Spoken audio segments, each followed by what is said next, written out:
How about a movie this weekend? If the weather is anything like it is here where we are, it sucks. Yeah. And it's good to maybe go to a theater or maybe something at home. So we'll check them out. Welcome to the Screening Room Podcast. She is Hope Madden. He's George Wolf. And this is the Screening Room Podcast. Did I say that already? Welcome in. Let's go. Starting off in theaters, as Miranda Priestley nears retirement, she reunites with Andy to face off against her former assistant turned rival, Emily Charlton. The Devil Wears Prada 2. A lot of excitement for this movie. Yes. Really more than I guess I had anticipated. Although I liked the first one. Well, I did. It was fun. It has grown in stature. It has. Over the decades. It's one of those movies that is just endlessly quoted. And I think it wasn't a great movie, really, the original, but the four leads, really. I mean, Emily Blunt, we didn't know prior to that film, and she was amazing. Was that her first movie? It was her first film. Wow. She was so funny. She was so good in it. Of course, Anne Hathaway was great. Stanley Tucci was just stunning. And then, Meryl Streep, who's always like the most bankably going to be good at a film role. But it was such a great role for her. Yeah, it really was. And for those reasons, I think, and plus it's gorgeous. There's fashion, there's like glamour galore. And so it's really aged very well. And 20 years later, these four human beings have really aged very well. Mm-hmm. And we're returning to sort of get the band back together to save Runway, which is the name of the sort of Vogue style magazine where Miranda Priestley has been the editor-in-chief these many years. And there's a comment, the context is sort of a comment about the end of print journalism, of, print magazines and the rise of just sound bites and tiny digital files and things like that. So Anne Hathaway, her whole newspaper folded, where on the very same day that she wins an award for her investigative journalism. And simultaneously, Miranda's magazine has done a feature story on what turns out to be like a really bad sweatshop brand of fast fashion. So they're in sort of a tizzy trying to get that under control. And the bright idea is to bring Andy over to fix things with her journalistic integrity. And that's just the context for a reason to get everybody back together. And then Emily Blunt is Emily again. And she actually does not still work for Runway. She works for, I think, Dolce. She works for one of the major, like big French fashion brands. And the stakes, even though they're actually higher because they're not on an individual level, they don't ever feel real at all. There's a very lovely sort of fantasy solution that we see telegraphed from early on.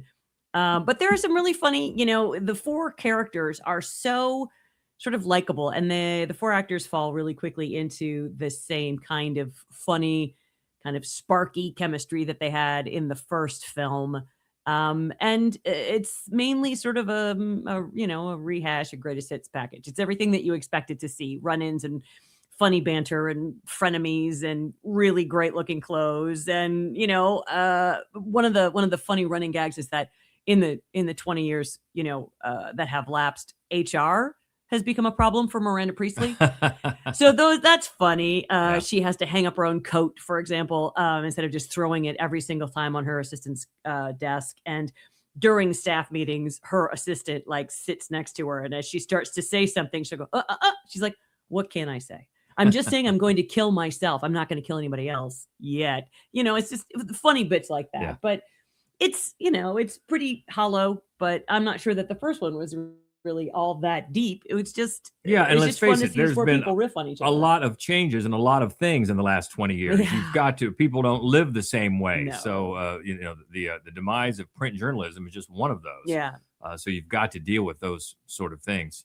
But yeah, it's an excuse. It's a good excuse to get the band back together. Yeah. And I think for people that, like you said, have been, as this movie has grown in stature and have clamored for this, I think they're going to be happy with it. Yeah, I mean, I think so. I don't know how you could be unhappy with Meryl Streep in this role. Miranda has lost some of her bite for sure, but Meryl Streep just makes it seem like this is this icon's third act, And it makes it very compelling. You want to see how things work out for her, even though in the first movie, she was clearly the villain. No, it's a lot of fun and it's gorgeous. Now, is this? I'm looking at the filmmakers, the same people behind the first one. Yep, exact same. David Frankel is the director, and he made the first one, and then Eileen Brosh McKenna, who was brought in to adapt the book for the first one, has been brought in to script the second one. So it's all the same. It's all the same folks. Yeah. So it's a way of serving the fans without feeling like, undue fan service that is bending over backwards. So yeah, I think it should be a crowd pleaser. I think so. Interested to see how it does at the box office. Hopefully, I want everything to do well at the box office, pretty much. But a good one for the fans. Been waiting on this for a while. The Devil Wears Prada 2 in theaters now. Also in theaters, a horror writer visits an Irish inn to scatter his parents' ashes, unaware the property is said to be haunted by a witch. Hokum. I hope this one does well at the box office. I do too. Because we've been disappointed with the box office of some of these horror movies lately. Right. And good horror movies. Starting with The Bone Temple. God, that was such a great movie, and it was a bomb. Still mad at whoever didn't go see that. Ready or Not 2 was a bomb. They Will Kill You. Kill You was a bomb. God, that was so fun. They're really good. These are really, but this is great. And that's one of the bankability of horror is one of the reasons over the last several years we see them now around the year round instead of just Halloween. Right. Because they've been bankable. Right. And now we've had these missteps. Because every day the real world is a horror movie. Yeah. And it's a shame because it's not that they don't deserve the audience. Right. Forbidden Fruits was another one. Yeah. That was fun. They're just not getting the crowd to the theaters. And hopefully this one does, because this is good and spooky. Yeah, and it's a crowd pleaser. And it's not like the others at all, actually. It's not a lot of blood and guts. No, it's an original film, and it's from a filmmaker we love, Damien McCarthy, Irishman. This is his third feature. His first was Caveat. Great. Like a three human film. So claustrophobic, so primal fear, but really, really spooky and good. And then his next one was Oddity, which was a pretty big hit, really. I mean, it was like a Shudder hit. I'm not sure it had any kind of a theatrical run, but it really proved his talent with a camera, because God, he makes a good looking movie. And Hokum is gorgeous. It is. It's so well shot, and the set decoration, the set design is so amazing. And Adam Scott plays the writer, and he's a dick. And I love that. It really is. He's just, because he goes to this Irish inn out in the woods to scatter his parents' ashes. And, there's all this sort of like, it's folklore and it's, spooky, and his demeanor just cuts right through it. Well, like, and shut up. And he goes there because that's where his parents went on their honeymoon. Yep. That's the organic reason he's going to Ireland to do that. Yeah. And he's never been there before. And he's not buying any of it, and he thinks it's all hokum. That's his term for it, because he's a big jerk to everybody who works there. And then, he stumbles across, first of all, a ghost, and also, separate from the ghost entirely, a murder, and also a witch. So it's a lot. It's a lot to sort of squeeze into this one film. But, between Adam Scott's performance and McCarthy's just gift for knowing what is spooky. Yeah.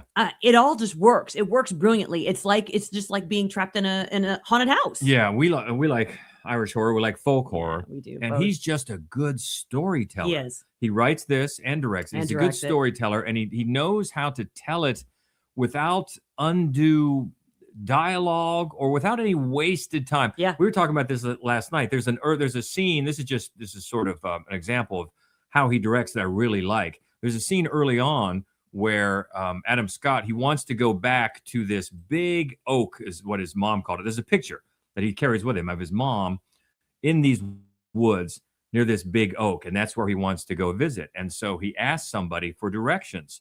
And instead of giving the directions, and we have to sit there and listen to that, it just cuts right to him at the tree. Yeah. Because they've obviously given him directions, and here we are. Boom, boom. And that happens on a lot more meaningful scenes, too. And he really is gifted with that. I really appreciate it. It just keeps things moving and moving.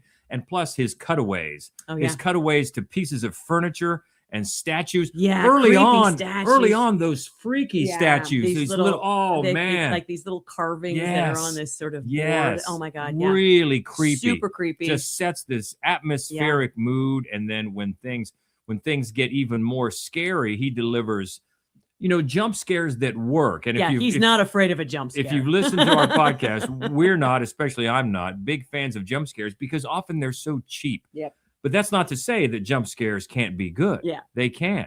And they're good here. They are. A couple, I think, maybe telegraphed a bit, but they're not just cheap and, ooh, here's a music stab and here's a fake out. And they're effective. Like anything can be effective in the right hands. And he tells a good spooky story. He really does. He does. And yeah, you just want to punch Adam Scott in the face. Yeah. But it kind of suits. It suits. It does. It absolutely does. Yeah, yeah. Because there are other people that come into the story here, and it's not a lot of characters. No. But some you think, well, they're nice people, are they? Maybe they deserve a punch in the face more than Adam Scott does. But there's a mystery here, and there's a spooky house with lots of different places to go. There's places to hide and tunnels to crawl through, and those old-timey bells to ring from the honeymoon suite that ring a bell down in the lobby. That comes into play. Yeah. It's really well done. The set design here is incredible. Set design is great. Really well done and really well told. We haven't even mentioned the hermit in the woods. Oh, There's a hermit in the woods. I mean, and he's important to the story too. In an old Chevy van. Yeah, nothing is wasted. No. Camera movements aren't wasted. Shots aren't wasted. Sets aren't wasted. Lines of dialogue. Yeah, it's really, really effective. But not blood and guts. If you don't like that of the stuff we were talking about earlier, that they will kill you, those types of things. Yeah. Don't worry about that. It's just good creeps and good scares. And just like somebody sitting around telling a good old ghost story. Yeah. And I really liked it. With a witch and a murder. Yeah, with a witch and a murder. That's right. And a mystery. That's right. Yeah. Yeah. So this one's effective. And I hope it gets rewarded with some good box office, because we both liked Hokum, and that is in theaters now. How about a new shark movie? A group of international passengers en route from LA to Shanghai are forced to make an emergency landing in shark-infested waters. Now they must work together in hopes to overcome the frenzy of sharks drawn to the wreckage. Deep water. Well, I will see your 20 years since Devil Wears Prada and raise you 30 years since Deep Blue Sea. 3-0 since Deep Blue Sea. Director Rennie Harlan is back with his first shark movie since then. You know what? Most people shouldn't have two non-franchise shark movies. Like, you really, if you did Deep Blue Sea, unless this is a sequel to Deep Blue Sea, maybe not another shark movie, or maybe I'm just saying that because I watched this. Yeah, this one is disappointing. Certainly not as much fun as Deep Blue Sea. And really think about that last 30 years, what has happened with the shark movies in the last 30 years? Nothing but shark exploitation. And I think that comes into play in watching this movie.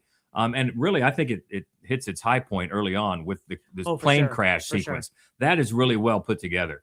But in the beginning, before that, we have to set up the getting on the plane. You've got the first officer, Aaron Eckhart, and his square jaw and his earnestness. And then you've got the captain, Ben Kingsley, who he seems to be having fun in this movie. Because as it goes along, you're thinking, why is Ben Kingsley in this movie?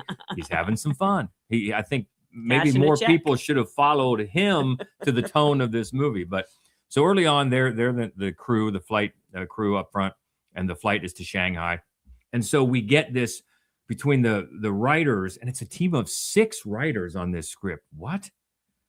Just really overwrought, very quick character definitions, a la the old airport movies that started in the 70s, where you have to do a quick, okay, who's this passenger? Okay, boom, there they are. And we do the same thing here. We just meet these people really quickly with some very shoehorn type of character developments. Oh, here are the 2 asshole parents that are ignoring their kids to get on the Mile High Club. Here's the Shelley Winters. That's going to come into play because the Poseidon Adventure is another film that this movie borrows from. You've got the complete asshole on the flight who wants to smoke the whole time. Did you see Train to Busan? Then you know who we mean. Yeah, that's another movie this borrows from. It just starts borrowing from so many other movies. So we get this quick setup, and you think, we pigeonholed all these characters. And then the plane crashes. on the way to Shanghai, and it splits pretty much into two main parts, and that lets the camera work and Rennie Harlan do the bits of Poseidon Adventure where you're swimming down into the wreckage. That's when it recalls that movie. And you have little other bidding floats of wreckage that some of the passengers and the survivors can swim to when the sharks come calling. And you can pretty much guess a lot of what happens next. But the shark sequences, CGI. it's all CGI as it was in Deep Blue Sea and pretty much everything. Everything since Jaws. Who's going to pay for a mechanical shark that they did in Jaws? But this type of movie just makes me long for that mechanical shark that broke down all the time. And that meant that you couldn't see him as much because these ridiculous shark gymnastics, that's what started making me think, look, if you're going to do, just go full Sharknado. Yeah. Because if you're going to have sharks doing all this crazy CGI stuff, which is really not tense and really not scary, just go full silly. And I think Ben Kingsley might have been okay with that, but the rest of them want to full silly. Yeah, they want to be just earnest and get into this really sensitive family drama, and it just with the kids in peril, and the writing is awful. Aaron Eckhart. I mean, I feel for him some of that dialogue that he had to deliver. Yeah, not that he delivered it very well. Really, really heavy-handed. And this is it's disappointing because I'll be honest, I like a shark movie. I do, going all the way back to the Granddaddy. But there comes a point where you just got to realize that you're stuck in the middle here between the silly and the serious, and pick one, because we're just in the middle, and it just falls flat, just really falls flat for me. So I was disappointed in Deep Water, which is in theaters now. An animated film next, a satirical fable following an animal revolution as pigs seize power and the farm descends into a ruthless dictatorship. Animal Farm. Boy, this is something. I had heard a lot about it. Honestly, it wasn't even on my radar for a long, long time until we started hearing all the incredible backlash to it. And then that got me interested. And then I read the sort of op-ed that he wrote. Andy Serkis. Andy Serkis. He's the director here, and he's one of a few of the voices too. And Nicholas Stoller adapts from, of course, George Orwell's classic. And I read the op-ed by Andy Serkis about what he was trying to do. He wanted to make a new animal farm for years. He's been working very closely with the Orwell estate. And to paraphrase, his aim was to try to update it with modern themes for a young audience and sort of translate what he said were the complications within the author at the time of writing it, that he was against absolute power from any camp.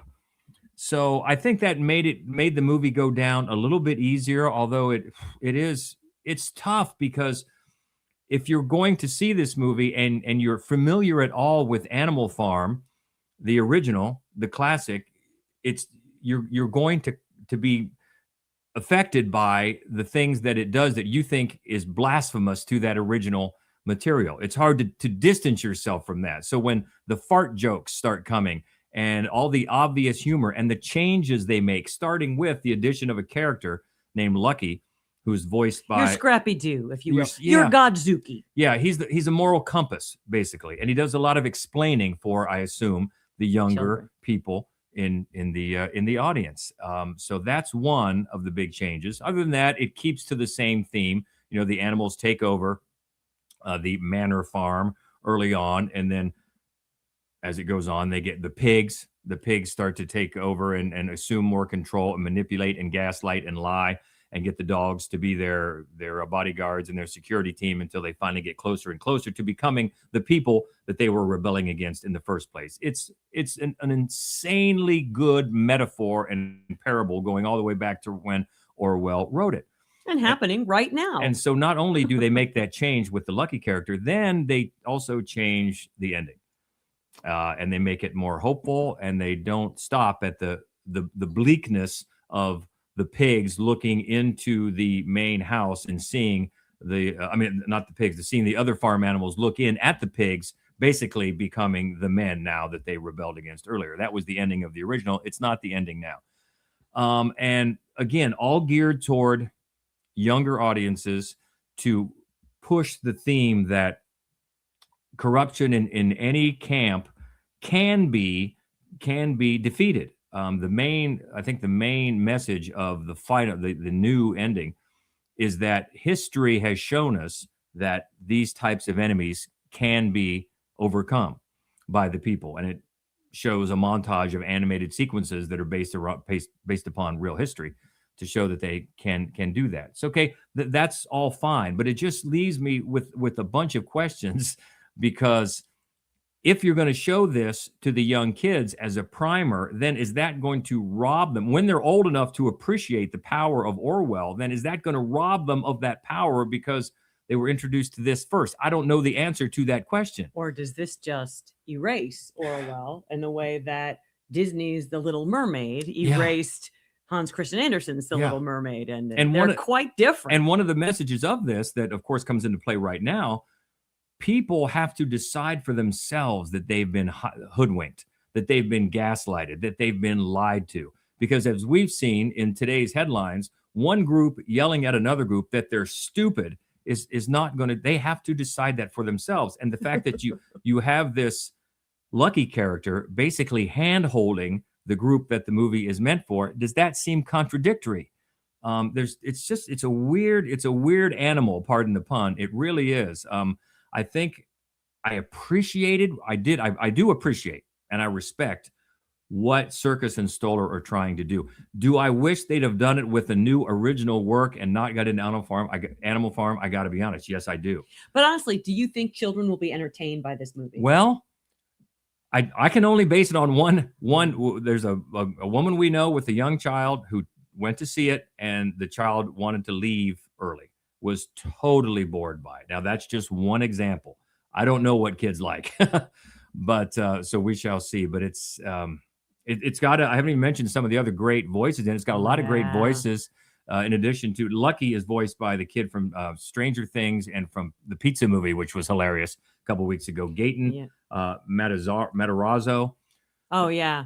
Then you've got Kathleen Turner, Kieran Culkin, Seth Rogen, Steve Buscemi, Glenn Close, Woody Harrelson, Jim Parsons, Laverne Cox. There's a bunch. Yeah, a great voice cast, and an interesting, ambitious effort that doesn't totally work. I think it works in spots, but if you're going to see it, I really would recommend reading what Andy Serkis wrote about it, what his aim was. It helped me. It did, because I'm probably like a lot of people thinking, what are you doing? What are you doing changing Animal Farm? Come on. But it helped it go down a little bit, but it's still a tough one to wonder about the intentions and the execution. Yeah, but if a movie doesn't stand on its own, if the filmmaker has to explain something to you about it, it's a failure. Yeah. Well, I think he was seeing some of the early reaction and thinking that I got to get my intentions out there, which I did. I read it beforehand. I did, and I think it helped. But still, it's a tough one, because like so many people, I mean, I hold Animal Farm in a high regard. Yeah. High regard. So go into this one eyes wide open and get back to us. That's Animal Farm, and that is in theaters now. Another animated adventure, this one on Netflix. A tiny woodland creature and a majestic bird suddenly swap bodies, forcing them to team up to survive the wildest adventure of their lives. Swapped. So here's an animated film that your kids will probably like. And if you have Netflix, there it is. It's right there on Netflix for you.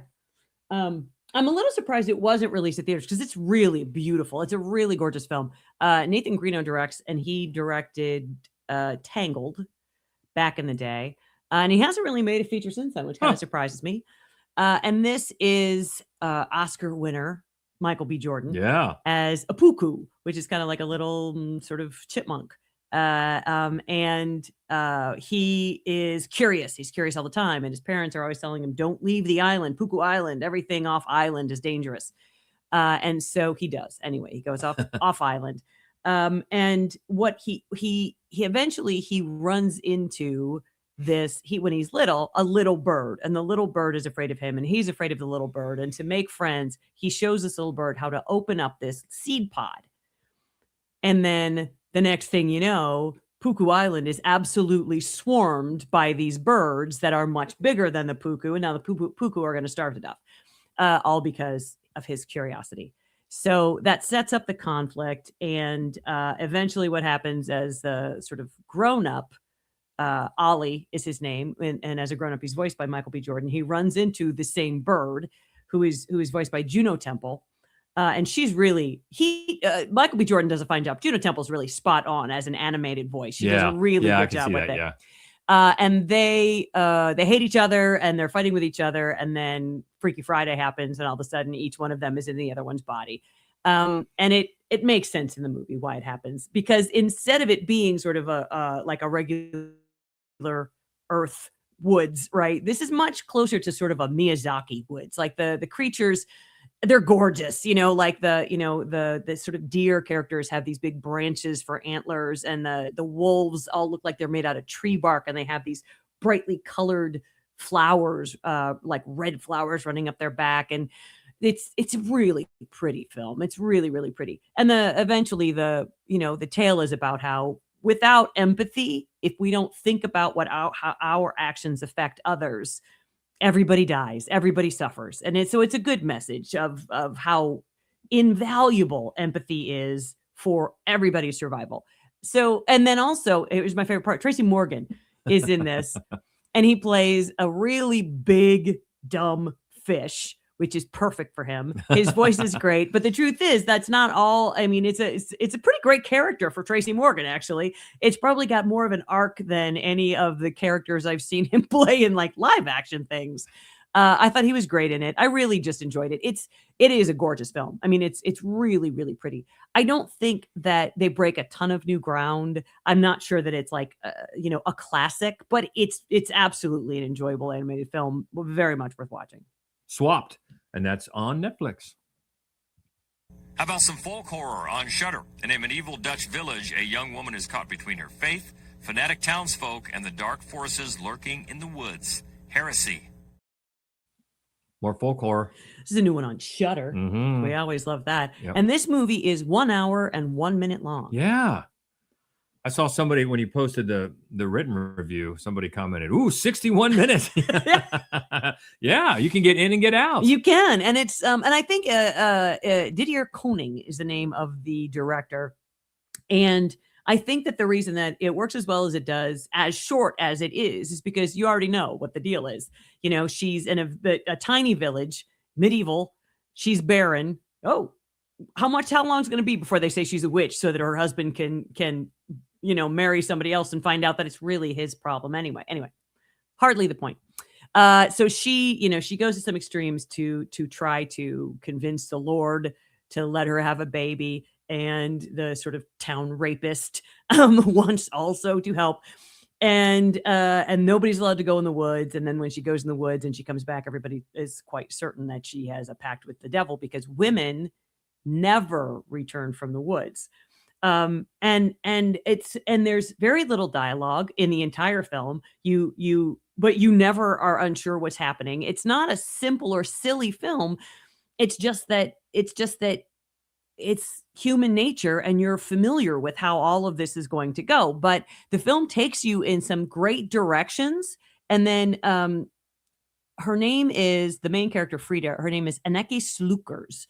And she doesn't have a ton of dialogue, even though she's on screen almost the entire film. But everything she needs to express is right there on her face the whole time. From the moment she wakes up and like looks under her blanket, you're like, uh-oh, she's on her period. She's not pregnant yet. I mean, it's kind of stunning how well the visual storytelling works in this movie. And it's interesting. It's well acted. It's spooky.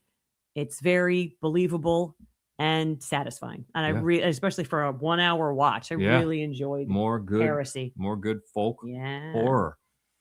Spooky stuff in the woods. Always fun. More horror this week. After her mother dies, Mattia moves in with her estranged aunt, her mother's identical twin. From beyond the grave, Mattia's mother possesses her daughter to protect her from a malevolent spirit, using food as a gateway. Salt along the tongue. twin horror. Well, identical twins. So you're off the hook. I am off the hook. We didn't review this one. Actually, Matt Weiner reviewed this one for us on MaddWolf.com. And good for him, because he doesn't really love horror. So it was a gift that he did this for us, and he really enjoyed it. It winds up being a possession horror, but it's also very much about community, about family trauma, and about food. Yeah, about food. And he just thought that the performances were great, and for the amount of money that they spent to make the movie, you get a bang for every buck. Yeah, and the writer director Parrish Maltefano, it looks like. There you go. Give them credit, but yeah, Matt's full review up at MaddWolf.com. Yeah, he did enjoy it, and you're right. Not one that we would usually ask him to do a lot of horror. No, but it's good when you can see that he appreciates it too. And especially it has a bit of a different bent with the food in there. Yeah. Although vomiting may also be involved. Yeah. Just be warned. And that is called Salt Along the Tongue. And it's streaming. And it's streaming now. And on Prime Video this week, as the zombie apocalypse unfolds, a podcast host struggles to maintain their dwindling audience amidst the chaos. Didn't die. I like the concept for this one. Rachel Willis reviewed it for us. First of all, it's a podcaster. And it's very much post the zombie apocalypse. Like we're well into it when the movie starts. And the podcaster is trying to, score a larger audience because biters, they call them, don't really listen. No. And it's Rachel Willis thought that there was a lot going for this movie. A lot of surprising things, like how absolutely boring the post-apocalypse is, and she thought there were a lot of fresh ideas. They weren't very well executed, and in the end, she felt like there was more sort of good material wasted than put to use. Yeah, I mean that is an interesting angle, taking the zombie apocalypse down the road to the point of boredom. Yeah, it's just what we do now. It's how we have to deal with it. And how can we access that sweet zombie demographic to up our streaming numbers? Tell us if you find out. But Rachel's full review is up at MaddWolf.com. Didn't Die is the name, and it's on Prime Video. Guess who's here today? Who's here? Look who's back. That guy. Schlocketeer. Hey. All right. How are ya? Good. How are you? Good. Daniel Baldwin back with a look at what's going on from the studio world. What are you hearing? What are you seeing? Well, first up, Emerald Fennell's Wuthering Heights is now available to stream on HBO Max. And Park Chan-wook's No Other Choice is now available to stream on Hulu. Yay. Exactly. And Forbidden Fruits is now available on VOD if you missed that in theaters. And if you have Shudder or AMC Plus, it will be available to stream on there on June 26th. Yeah, that's the one of the ones that we were just talking about, of a bunch of good, bloody horror type films that didn't get an audience, unfortunately, at the box office. So I enjoyed that one. And so good to see that. Well, get some eyeballs. Mm-hmm. Yep, it's out there now. Ready or Not 2 will be available on VOD on May 5th next week. There's another one. Christian Borgele's The Drama will also be available on VOD on May 5th. I think of all the movies that we have covered this year, The Drama is the one that most people have stopped us in public to ask about. We had somebody this morning, because I remember on our review, we said, if you're going to go see this, schedule your dinner for after, because you're going to want some conversation time. And they said, we did that, and thank you.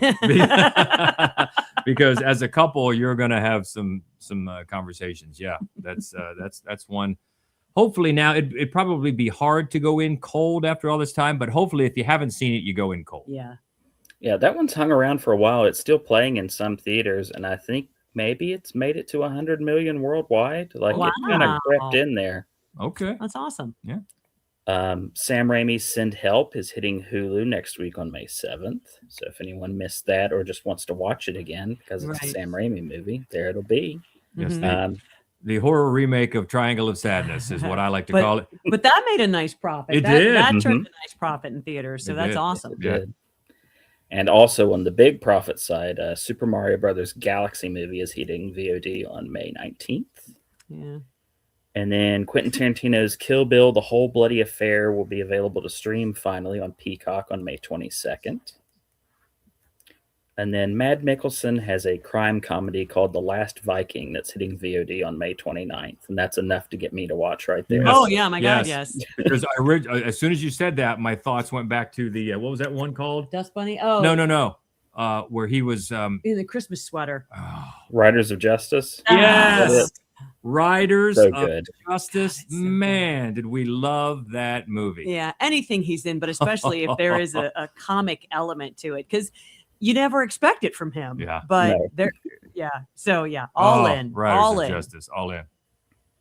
And then Magnolia Pictures is locked in a June 5th theatrical release for their romantic crime thriller, getting a little tongue-tied here, Caroline, which is the latest from Dinner in America and Snack Shack filmmaker Adam Ray Meyer.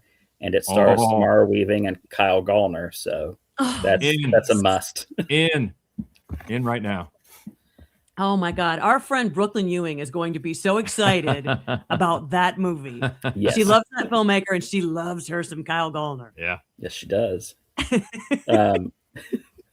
Netflix has set a June 5th premiere for their Jennifer Lopez rom-com Office Romance. Okay. Just saw the trailer for that this morning. I had not heard anything of it. And who's the guy? Yeah. He's from some show. I don't Ted remember. Lasso. Ted Lasso. I know who you're talking about, but I don't remember the name.